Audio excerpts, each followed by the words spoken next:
Well, I have a sort of suggestion, and that is this, that before we decide either to save the planet or to destroy it, we pause for a moment of silence. I don't mean that kind of grim silence which one observes when somebody says, such and such a famous person has just died, and we'll observe a moment of silence in his honor, and everybody frowns and thinks very serious thoughts. That's not silence at all. I mean real silence, in which we stop thinking and experience reality as reality is. Because after all, if I talk all the time, I can't hear what anyone else has to say. And if I think all the time, and by that I mean specifically talking to yourself subvocally inside your skull, if I think all the time, I have nothing to think about except thoughts. And so I'm never in touch with the real world. Now, what is the real world? Some people have the theory that the real world is material or physical. Say it's made of kind of a stuff.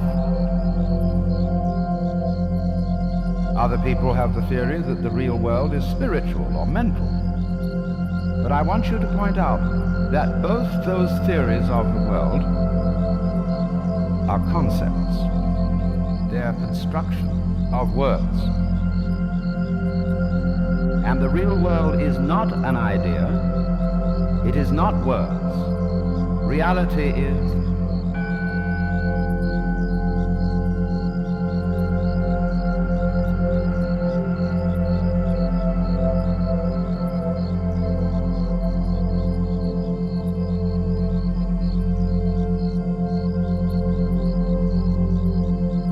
find, therefore, that if you get with reality, all sorts of illusions disappear. And I will mention several illusions that have not this kind of existence.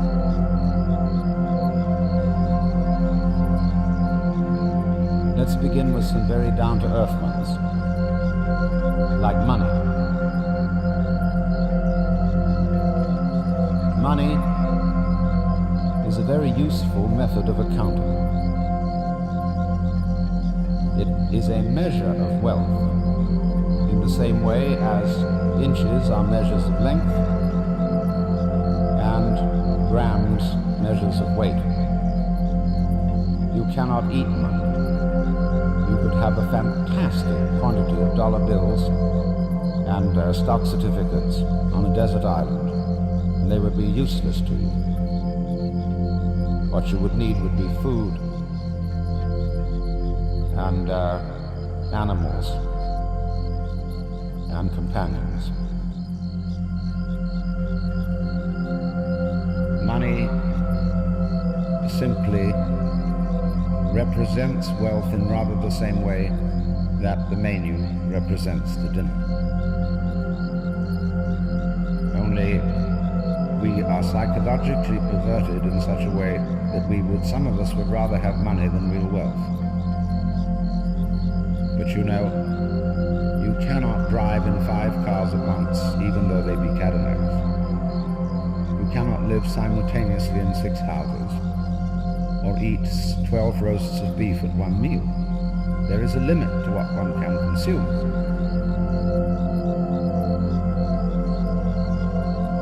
So that's one of the sort of confusions I'm talking about.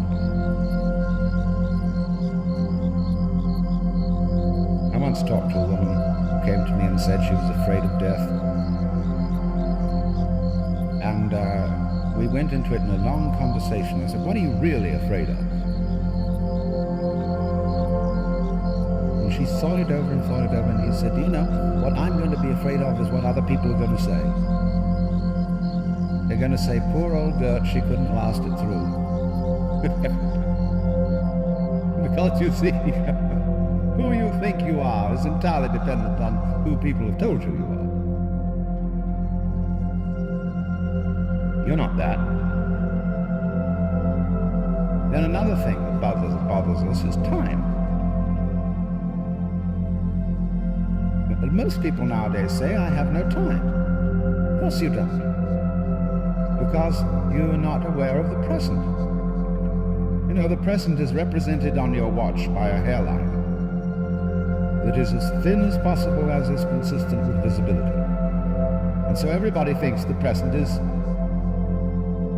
instead of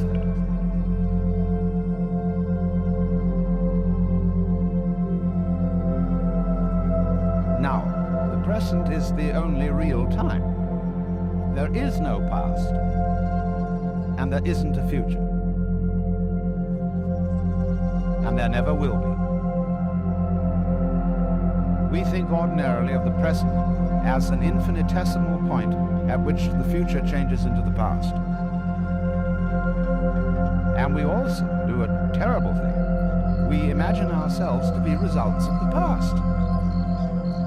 We're always passing the buck over our shoulders, like when God approached Adam in the Garden of Eden and said, "Hast thou eaten of the fruit of the tree whereof I told thee thou shouldst not eat?"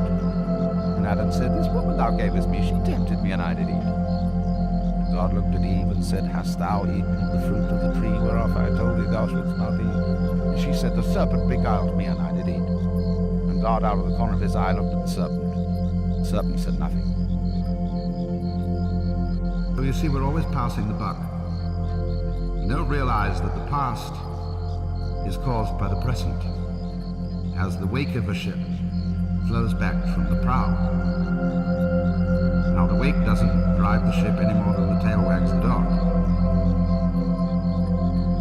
But we've all got excuses. When my mother had a fit while she was carrying me, they didn't bring me up right. And then they go to the mother and say, "How is it that you could have been so irresponsible with your children?" And she says, "Well, it was my parents didn't bring me up right."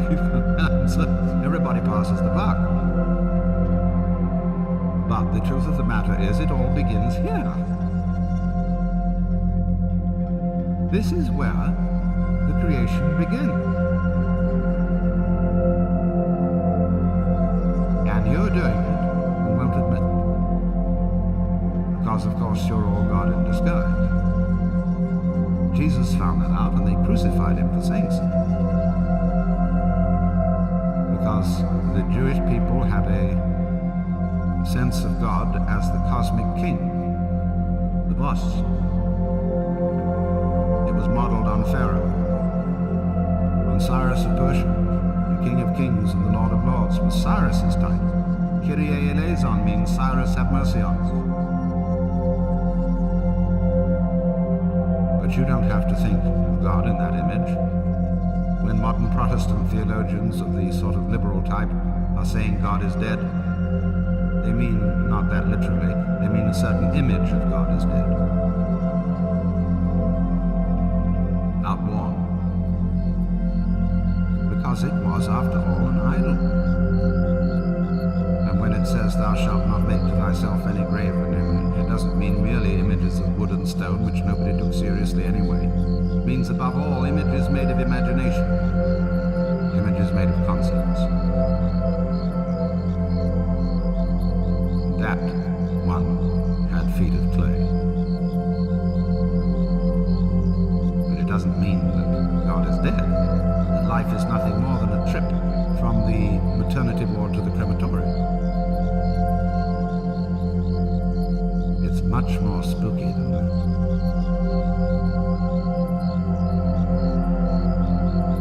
Much more wonderful. But you see, you can't conceive reality. We could say God is reality. But if I call this the sound of a gong, it isn't the same as this. You see? The sound of a gong is a different sound from that sound. The sound of a gong, the sound of a gong, the sound of a gong, the sound of a gong is not.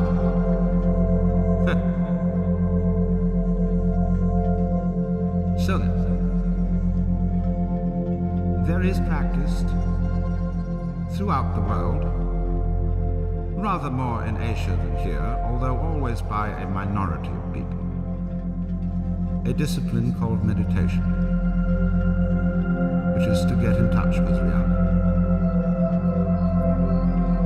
The word meditation in English doesn't have quite the same meaning, because when we talk of someone meditating, we think of deeply pondering about something.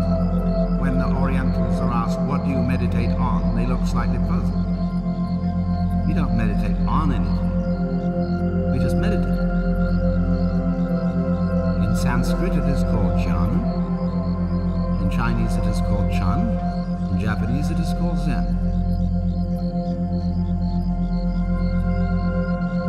And it means, very simply, to stop thinking. Temporarily. Not again that thinking is something bad.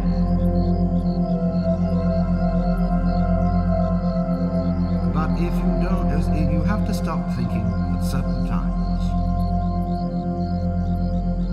Once you get the knack of that, you can do it even while you're thinking.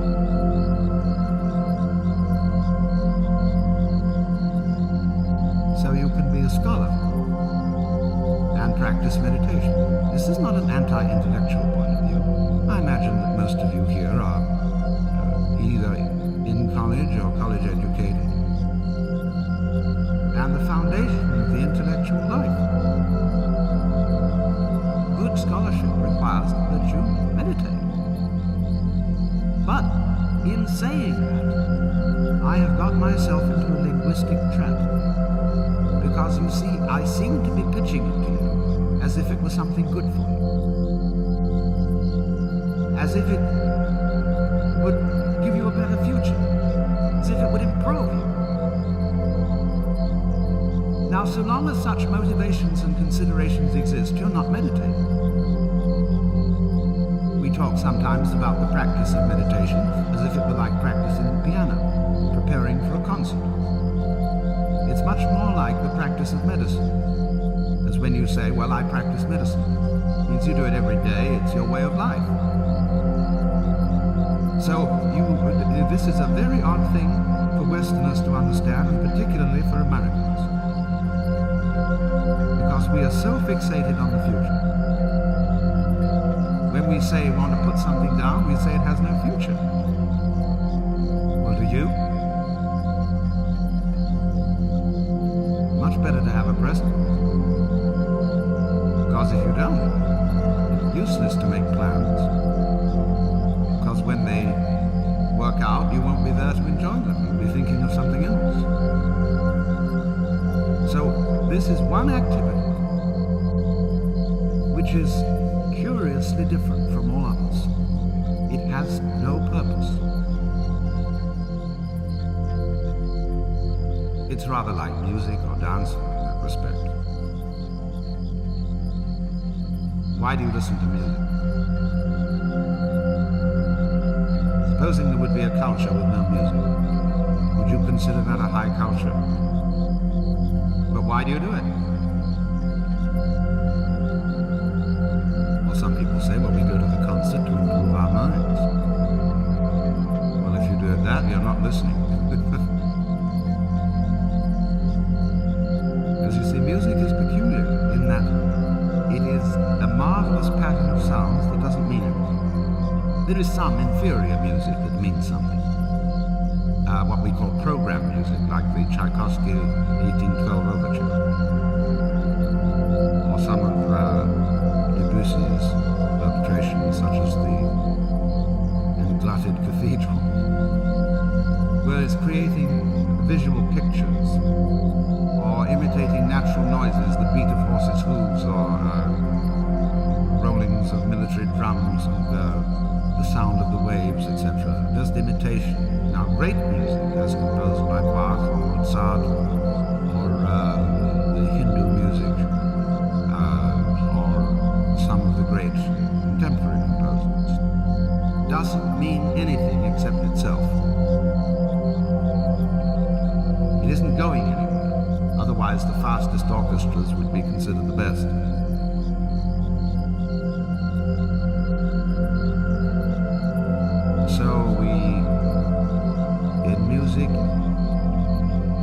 centered, we come into the present.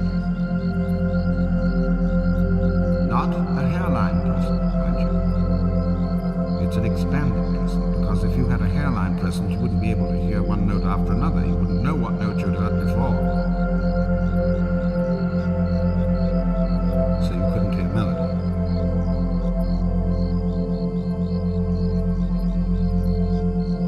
But in this, you are released into reality.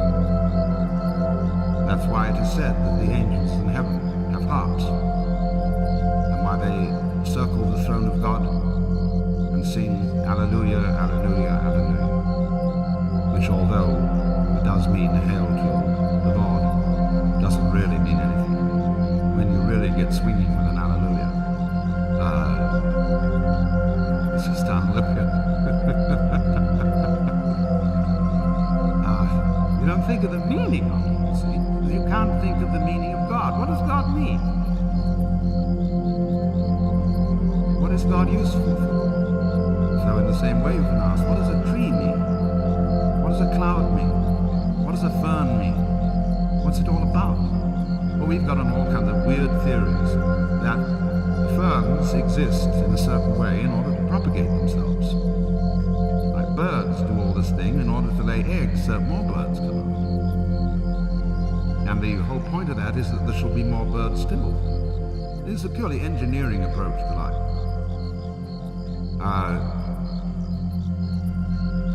Which is completely senseless. Things don't mean anything. Birds don't mean anything. Trees don't mean anything. Words mean something, yes. Because they point to something beyond themselves. They're signs.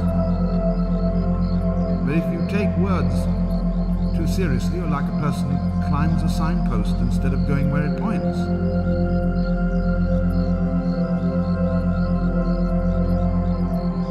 And so if you suddenly say, but my life has no meaning, you're identifying yourself with a word.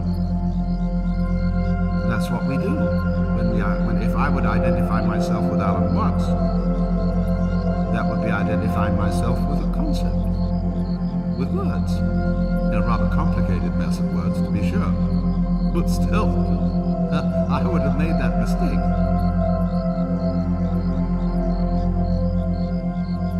So then, it has to be understood about meditation that it's not an exercise, it's not a gymnastic, it's not the ordinary sort of self-improvement procedure.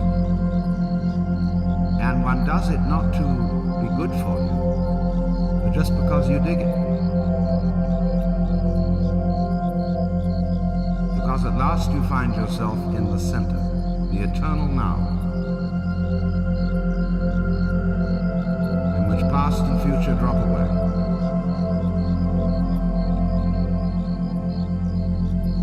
Which divisions created by words drop away. Can you point to the division between my 5 fingers? Can you, in other words, touch the difference between them? Can't be done. Because the difference is conceptual. True. They can all move independently. Because they're one with the body, and the body is one with its environment. You cannot separate those, like bees and flowers. Where there are no flowers, there are no bees. Where there are no bees, there are no flowers. They look very different, but they are essentially one organism. The head and the feet look very different, but they are parts of one organism. Not really parts. Parts is a mechanical word, like on spare parts. The organism doesn't have parts, it has features. Now, there's not very much point in merely talking about this. You can understand it only by doing it.